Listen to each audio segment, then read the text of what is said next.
Join us live tonight on Third Phase of Moon Radio. Talk to Bob Bigelow, talk to people from A&S Research. You're so right when you say these skeptics act like psychics, because they do have answers for everything without even looking at the data. They just seem to know what the answer is without anything. You had a little incident where you had the book that the skeptics use, which basically dismisses everything. Can we talk a little bit about that? And if it's okay with you, can we talk a bit about what happened with the History Channel? Well, yes, I did a program which shall go unnamed, but we gave them a specimen, which was a portion of one of the implant specimen materials, and they wanted me to take it to a place where I could have an exact piece cut to their specifications. So I did that, and it was a rectangle, certain measurement. And I found out the only place I could have this done was a lapidary. So I went to a lapidary, and he cut this thing exactly the way I wanted it. So the essence of the show was they showed certain things which they were able to prove negative, that they weren't what they thought they were. Certain things they couldn't make up their mind, and certain things which were positive, and so on. So this was one of the three. We'll come to find out that at the end of the show, the position they took on this object was negative. In other words, it wasn't what it was shown to be. So I was kind of taken aback about that, and I had my agent get in touch with them, and they found out that they had sent it to a fairly well-respected scientist at an unnamed university with a lot of good reputation, science department. And I got the name of the scientist, and I called him, and he said, well, I hope you're not upset about the results of the examination of the material that they showed on TV. I said, no. I said, you seem to be, a certainly reputable science, and I'm sure you did your homework and you reached that particular conclusion. But I was just wondering, some of the findings and so on. And he says, well, I hope you didn't mind. I just cut the little corner off the triangle. And I said, triangle? What triangle are you talking about? And he said, a triangular piece of metal you sent me. And I said, but I didn't send you a triangular piece of metal. I sent you a rectangle of certain dimensions, which I gave him. Oh, no, that's not what I received. So, again, I got a hold of my agent, and I went, I should add this, that finally, a few weeks after the show aired, they sent me material back. But they made a heck of a mistake, because the piece that they supposedly sent me back was a triangle. But that wasn't what I gave them. They switched it. And so I had my agent call at that time the company and talk to the producer, and their answer was simply, we don't care, put in a different terminology. Wow. So would you take that evidence of an actual cover-up of, what your findings? No, it wasn't a cover-up. It was... I did. John has seen the film I did, which we're trying to get it, legally so we can sell it and air it. But when you go into Hollywood and you look at all these things, and it has to do with the UFO phenomenon, all these skeptics and debunkers and lies and all sorts of stuff. But when you talk about even subjects like ghosts, you don't see them, and there's been no films, nothing released in video or DVD from Hollywood or anywhere else that I know of that has debunkers debunking God. You just don't see that. So we went kind of in and did an in-depth behind-the-scenes research project, And what we came out with was very simple. You're dealing with the entertainment business. They couldn't care less whether they're putting on something that's has basis in reality or doesn't, as long as it's entertaining and it makes money. It's very simple. It's quite simplistic. It's a shame, because this is a serious subject. Now, one question I wanted to ask you is regarding going back to these implants is, have you found any pattern of who is actually putting these implants in people? And playing the devil's advocate, I don't believe this to be true. Is it possible that some of these implants were done by government people or humans? Well, you can eliminate government because of several factors. One is that I've been, fortunately or unfortunately, in black budget laboratories. And when you find a bunch of scientists that are crowded into a room looking at this stuff under the electron microscope, and the director is standing out in the hall with a hand on each hip because these guys are on a government payroll, and he's madder than hell, you know damn well that the black budget people don't have this. Another reason is I've had some dealings with a company recently, very large one, that does black budget work for the government, but it's only about 20%. And 70% of their work is done for commercial development of advanced technology. That's run more like a university. And they told me, don't bring us a project that's 10 years in the future. Don't bring us a project that's 100 years in the future. If you bring us a project that's 1,000 years in the future, we'll take a look at your data. If we like it, we'll sponsor it. And you can stay there and work, and we'll pay you for 6 months. Then they reevaluate your data, and if it still looks good, then you could be there another 6 months, a year, 2 or 3 years, until they develop it into something that's commercially marketable. So we know that this material is not something that's being done by black budget science, which those who deal with black budget science say it could be at least 100 years ahead of academic science. And relative to the objects themselves and where they come from, we have a scientist, very well-respected nuclear physicist, which is on our board, Dr. Robert Kuntz, and he's looked at the isotopic ratios in these objects and determined that and he bases his calculations on the Big Bang. And to get the isotopes that we find in these objects, it's convertible through a constant into a galactic distance. And he said they come from at least 1/3 away across the Milky Way galaxy, and probably from a civilization that's at least 1 million years older than we are. So do you have any idea are these being implants from abductees who have seen grays? Well, when abductees talk about seeing grays, and when we look at the Cumbergus footage, which I was there while it was being shot in Turkey, and you see grays that are in the front of operating a craft, I mean, you know that grays involved, but who are grays? I mean, we look at people from China, Korea, other, various parts of the Orient, and to us, they all look Oriental.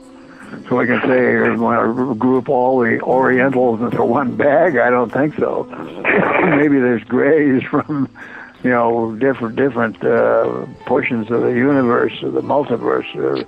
Dr. Lear, do you remember in 1974, Sagan sent out a binary code basically describing where we're located in our galaxy, that we're carbon-based and all that, and what our size is, and we occupy the 3rd planet from the sun in our solar system.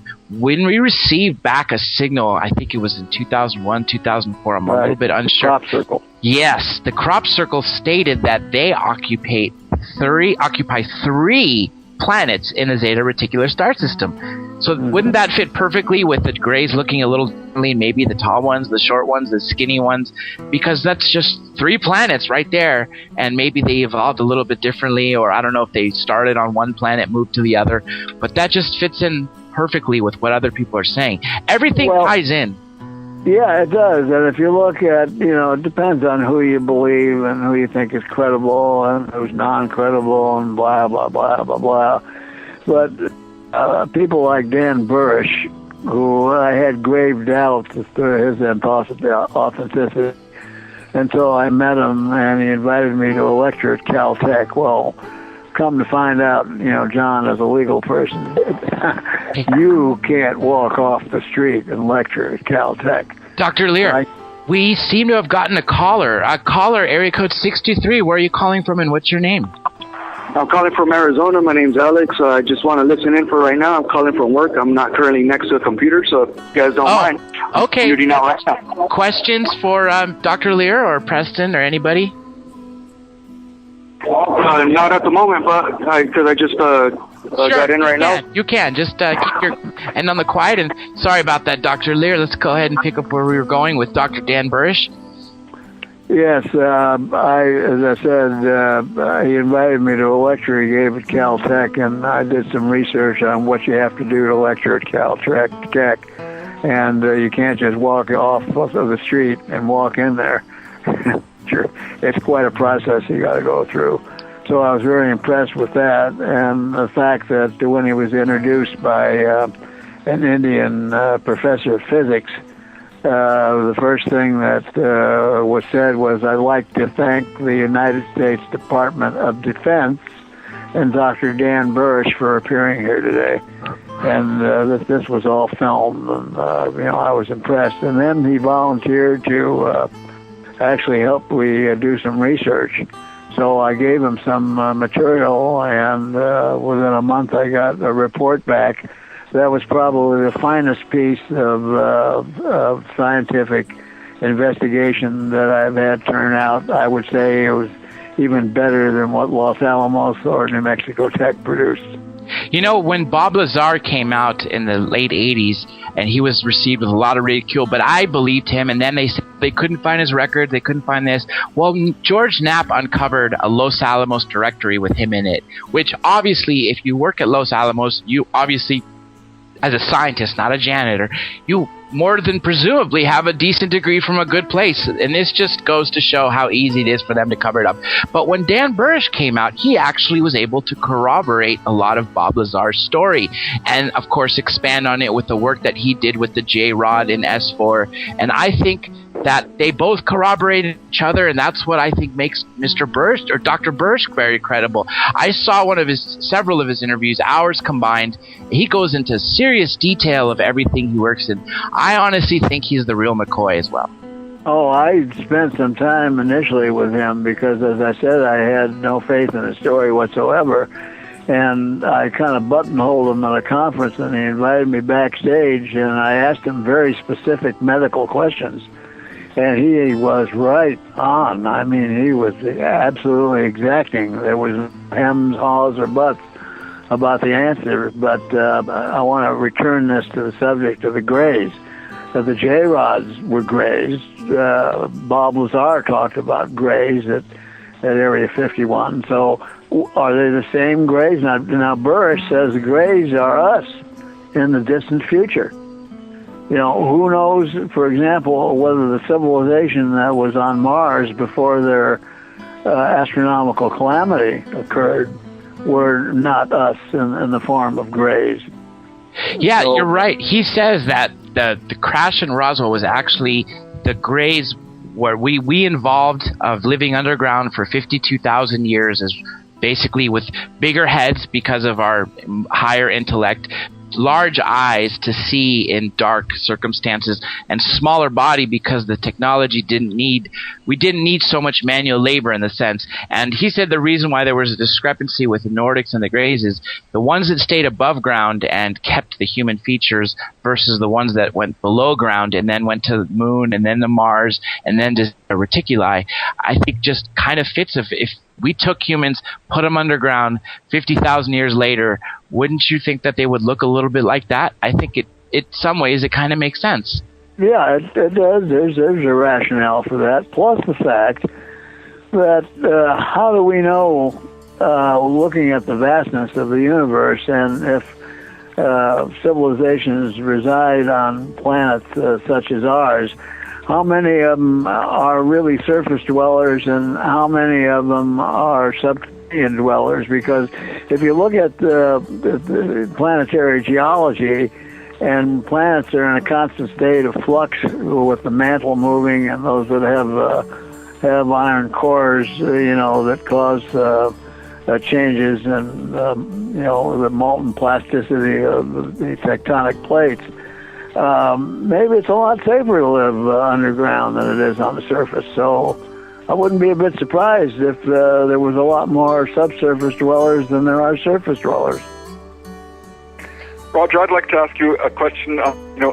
Your books are amazing, Alien Implants and the Alien Scalpel, but I have to tell you, your book, UFO Crash in Brazil, is also really an incredible piece of research. And you're a rare bird. You're, someone with scientific training who does more than, armchair research, actually goes out into the field and does first-hand interviews and does real research. And I'd love to hear about your research into the UFO crash in Brazil.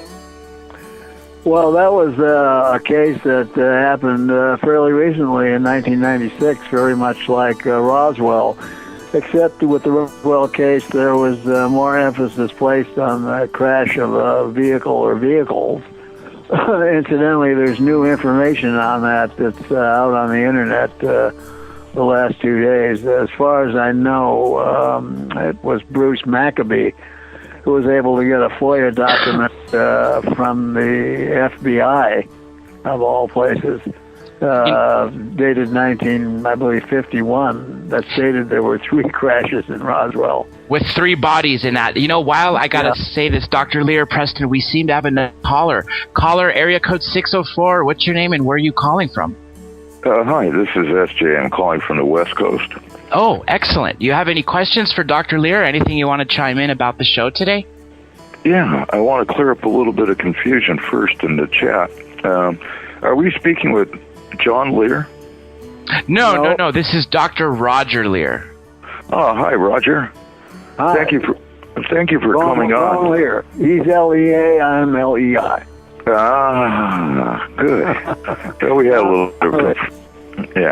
a little bit of confusion there. No questions per se.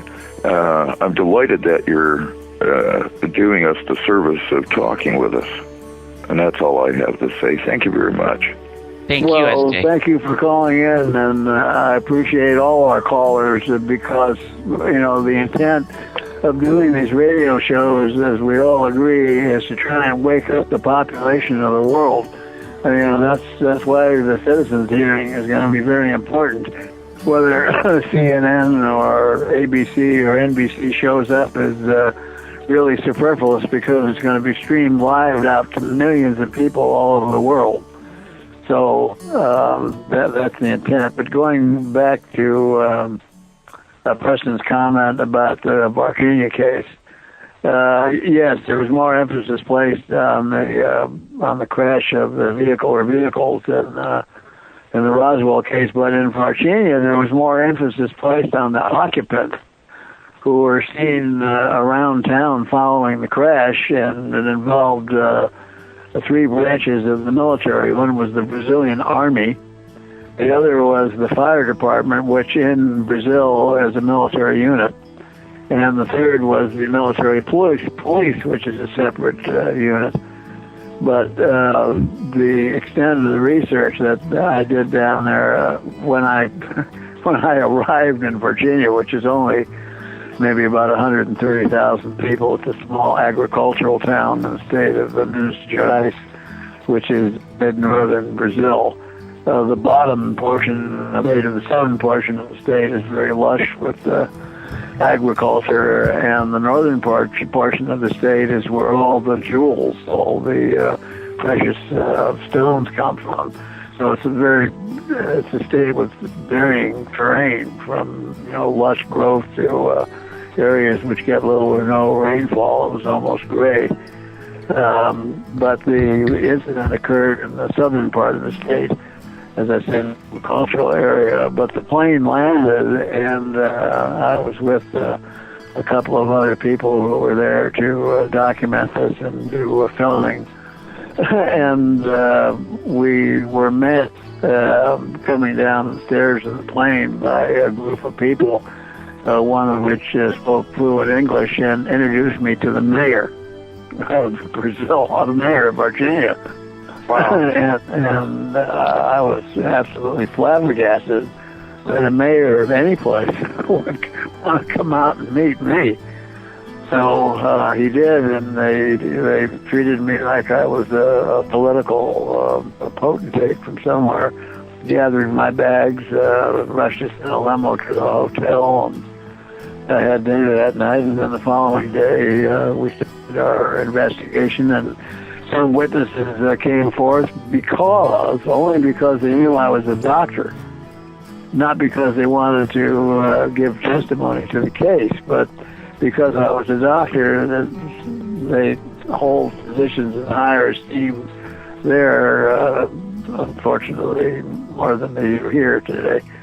But Doc, I got an important question to ask you. You know, you sit on 16 smoking guns, right? And we've known that for 15 years, 17 or 18 now, the media has had every opportunity to come and touch on this subject, yet they haven't. And obviously, because of some censorship, we're worrying about that it's not going to be released in the U.S. Do you think if Brazil discloses that this will force the U.S. to disclose? Absolutely. The purpose of, the meetings that we have at Just Cause with the ET Media Group is to try and get, number one, Hollywood to start producing films which are more realistically based on the UFO subject instead of these monster films where everybody gets eaten up and they spend $200 or $300 million and wind up losing $200 million.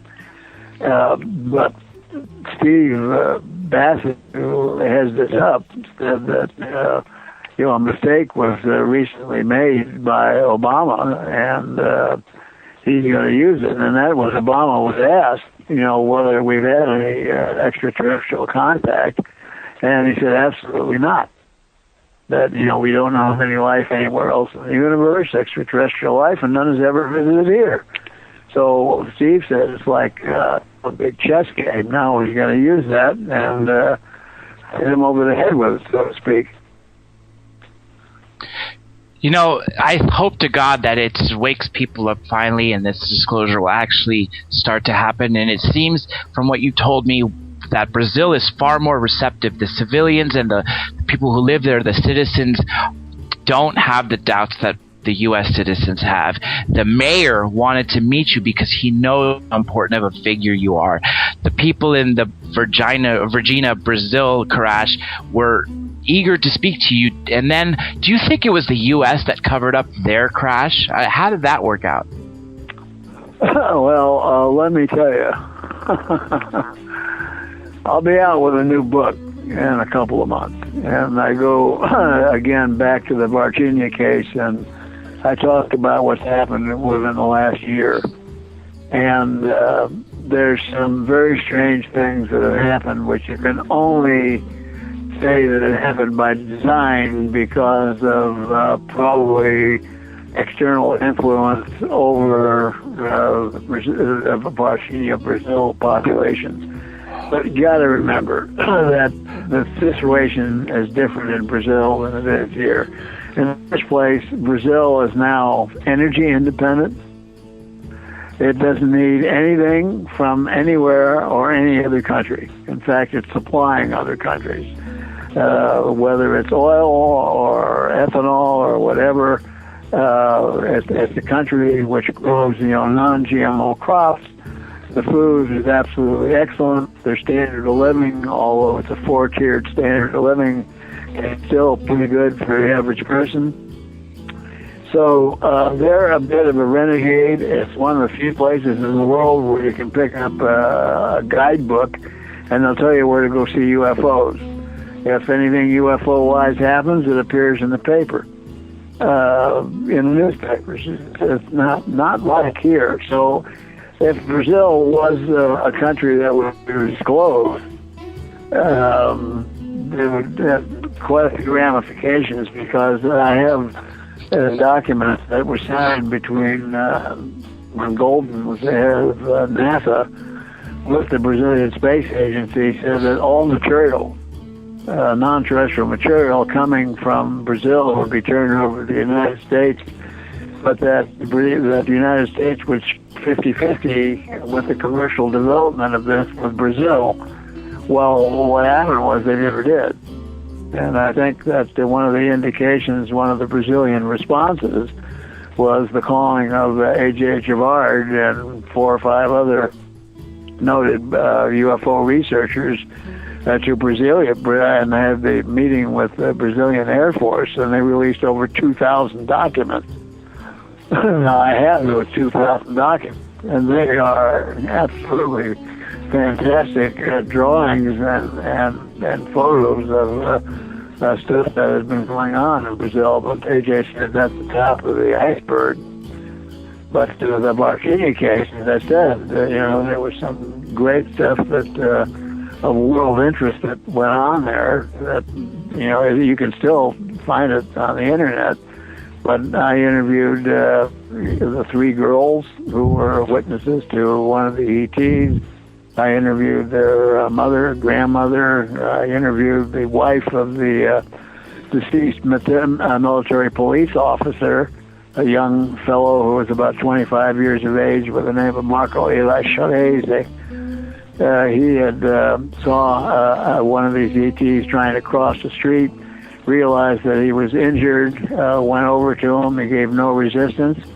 He guided him back to another very small vehicle with one other driver and put him on his lap. No protective gear, no face mask, no gloves, no nothing.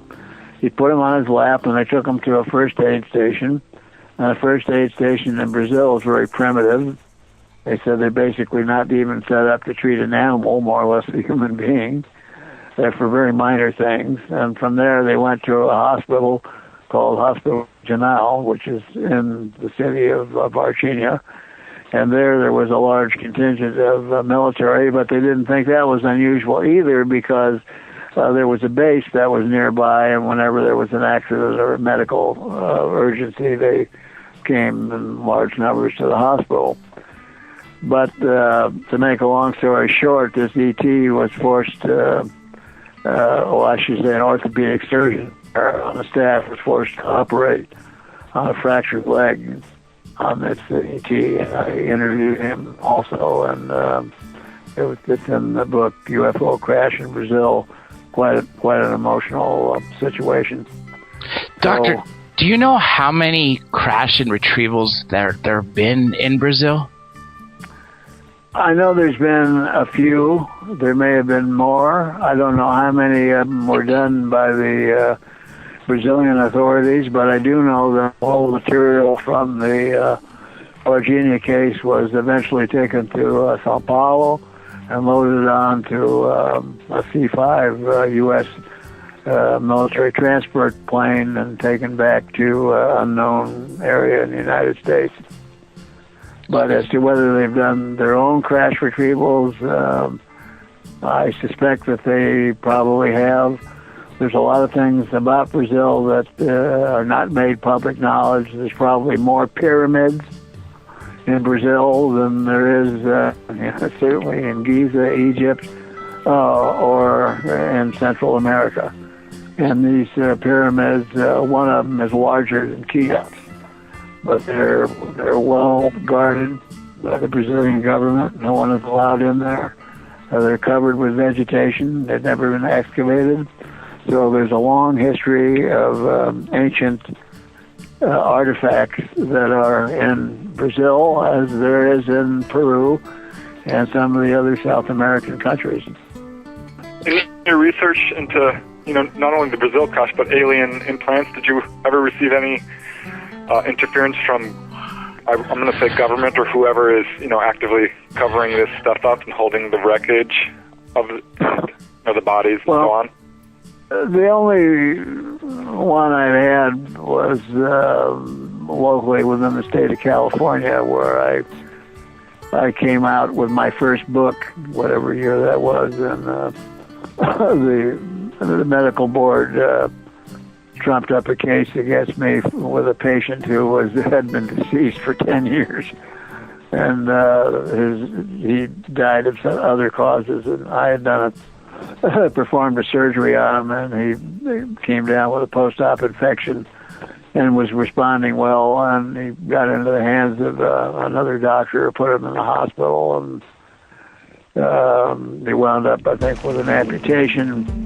But 10 years went by, and I think he died of a heart attack or something else, and they went back and trumped up a case for me. But when I went to the office and the guy left the room, I kind of rummaged through his desk with a pencil, and I guess what was laying on his desk was a copy of my book. So. Oh, really? Wow.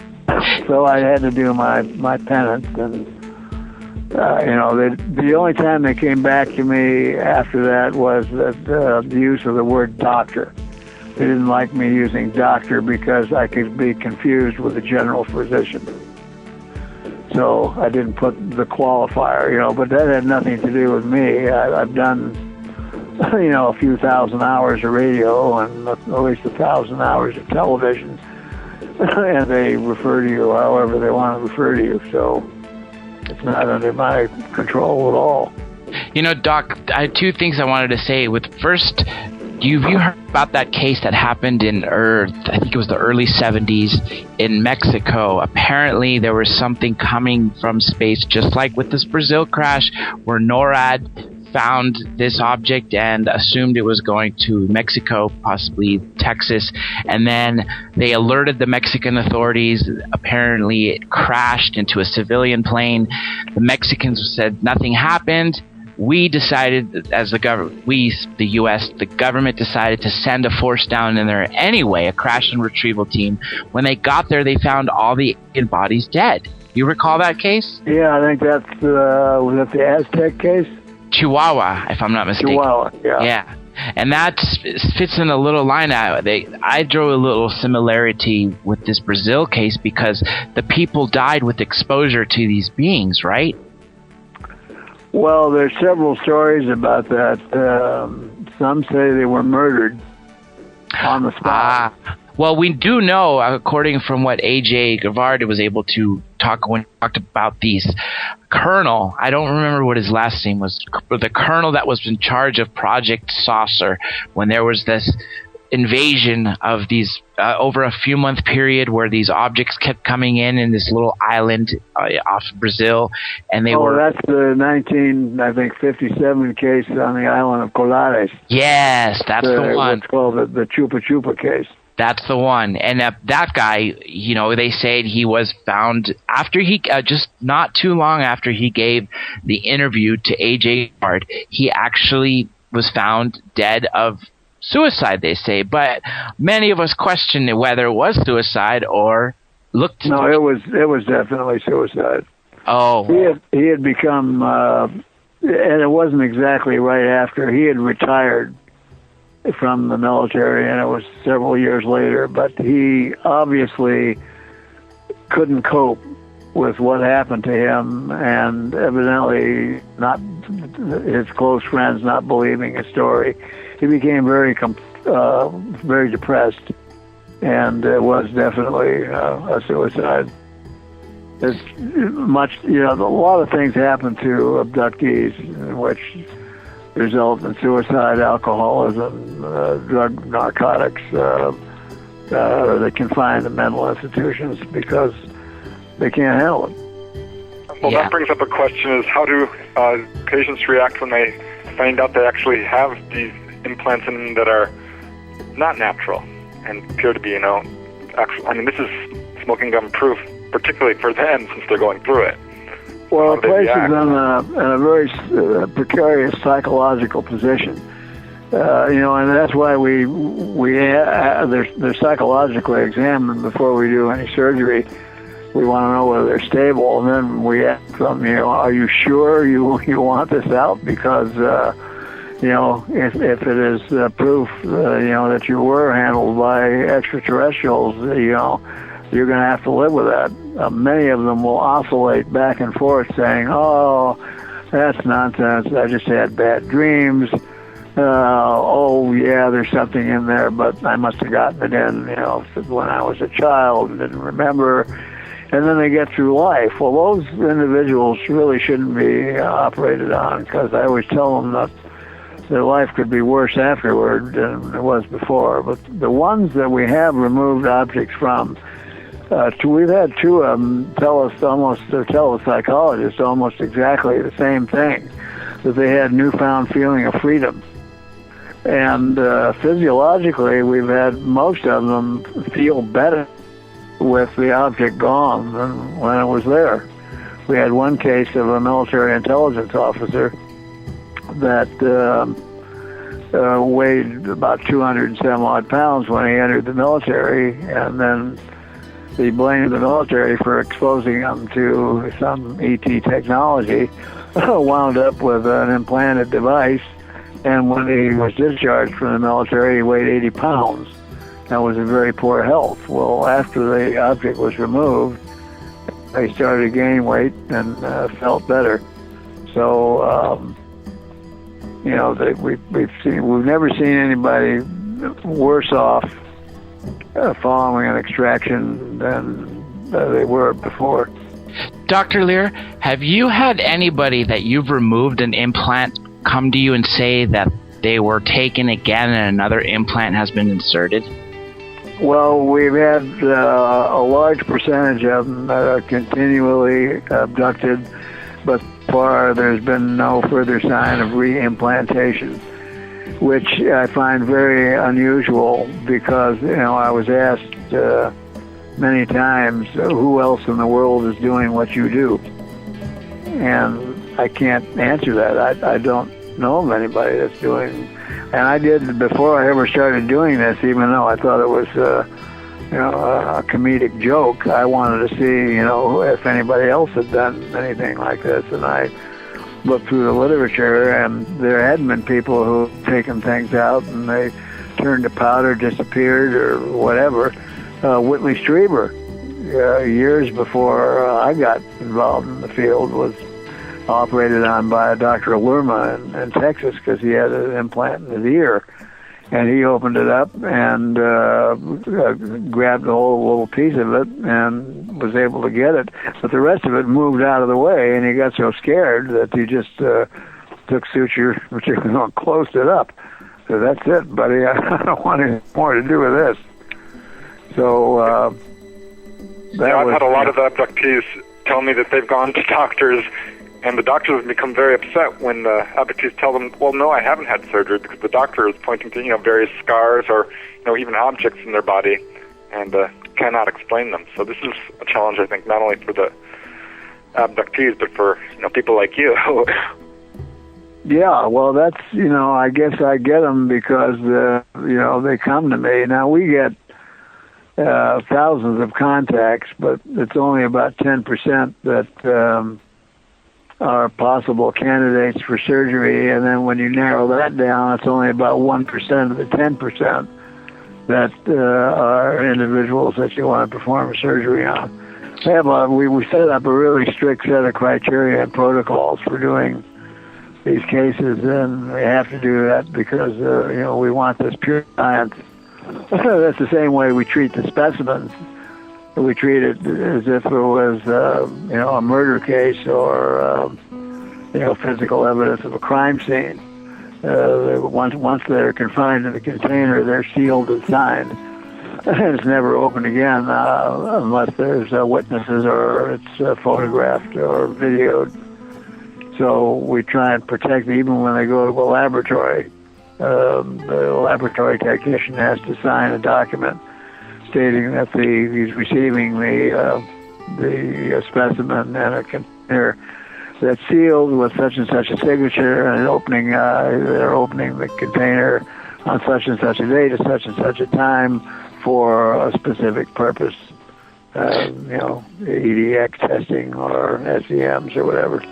And that's the absolute best way to do it, because you're actually covering your bases. Hey, gentlemen, we're going to have one more caller shortly. Blake Cousins will be joining us, but the show's going to end in about 8 minutes. I wanted to use this time real quick, Dr. Lear, to let everybody know that you can find all his amazing books, especially that one that's coming soon will be on his website. It's alienscalpel.com. Again, alienscalpel.com. Find Dr. Lear's website. You'll find a whole bunch of information. And while we're on the topic of websites, I also want to mention Preston's. PrestonDennett.com. DENNETT. There you'll see his library of books too. So all you listeners out there, be sure and check out both websites. Find amazing books on them both. You know, as we're coming down to the last few minutes of this time, I think if we had to summarize everything into, you know, we've had a great almost 2-hour talking about these otherworldly specimens that have come from 16 different surgeries, which have been to the top of the cream of the laboratories have tested these things. What else do you think it's going to take to wake the people up, Doctor? Well, I think that if everybody participated in some activity towards that goal, people would be waking up faster than they are. For example, you just mentioned Preston's website and Preston's books. I mean, he's got a lot of books out there, folks. Buy one of his books and just buy one and give it away to somebody else for a birthday or an anniversary or you know, Christmas or whatever. Take any of the reputable researchers. You know, get some DVD or video or a book or whatever. Purchase it and give it to just one other person. And that person will do the same, and it'll help, you know, get the word out. Plus the fact that folks like John, you're helping to wake the world up, wake people up to the actual ET reality because of the radio show. So I noticed as of late there are numerous, you know, new radio shows, more people talking about it. And the more people talk about it, you don't have to ask a younger person, do you think there's other life in the universe? Because you know their answer. They're going to say, well, yes, of course. You know, it seems here we have another caller coming in. I believe this is the Ivy West. Welcome to Revolution Radio. Hello. I have been Well, hello there, Ivy. Hi, Dr. Lear. What a great show. I even learned a few things that I hadn't heard you talk about before. And you're one of the world's foremost alien implant removal surgeons, and I think it's by default. You're a podiatrist. And, you know, it just happened that you had people come along that had, you know, accidentally found these things in them and removed them to find out what they were. And, you know, you're doing a wonderful service. And if anybody can help Dr. Lear, please donate to him. You can go to his website, alienscalpel.com. He's got a huge research team, and your donations would really help further this research along. And that's one of the things that you can do for Dr. Lear. And I'm sorry, but I really wanted to come in and let people know that there is ways they can help. If they can't help in some other ways, they can help the research go on, because I know you have some more projects, and the last removal that you did, and found out on there that signal was the only signal that was into the astronauts in NASA is pretty significant, don't you think? Oh, I think so, and I thank you for a recommendation for research donations, and I just want to bring up the point that A&S Research, who was responsible for the extractions and all the research on both the biological and metallurgical materials, we don't charge a penny to anybody to have anything done. So, you know, we can't many times afford, if you're in Hong Kong, to bring it to the United States. But, if you can get here, as I said, there are no charges made for any of our services. Let me add into what Ivy and Dr. Lear just said. The research, folks, is very expensive. If you notice, these Dr. Lear, his team, they do this pro bono, but still there are costs that we can't avoid, and it's very, very expensive. So any donations that can be made to further this research, to further another implant removal, would be great. Also, anything that they purchase from the website store is not really a purchase. It's a donation to ANS Research, and they're just being rewarded with the item that they select. So it's totally tax deductible because it's a 501c3. So you're not really purchasing anything from ANS. It's just you're making a donation and you're choosing the product that you would like to receive. Wow, that's really nice that you allow that, so you actually get something for your donation, a memento, something to show that you're contributing, and just to keep the research going and all. And John, you're doing a fantastic job, too, there. I know you folks had some problems earlier, but you guys hung in there and got it straightened out. So it was very, very good. We know what that's like, don't we, Ivy? Oh, boy, that's for sure. We have the same problem with Professor Searle back twice now, a couple weeks back. But we're going to get things straightened out here. And, folks, you're listening to one of the radio stations, one of the newest and upcoming radio talk show hosts. And, of course, Dr. Lear has been with us for many years doing this research. And, we really, really do need to support the station. We need to support the researchers out there, because the government is cracking down more and more and not allowing this research to get out. And or they'll just debunk it. They have so many people coming along to try and debunk this, and it's real. Third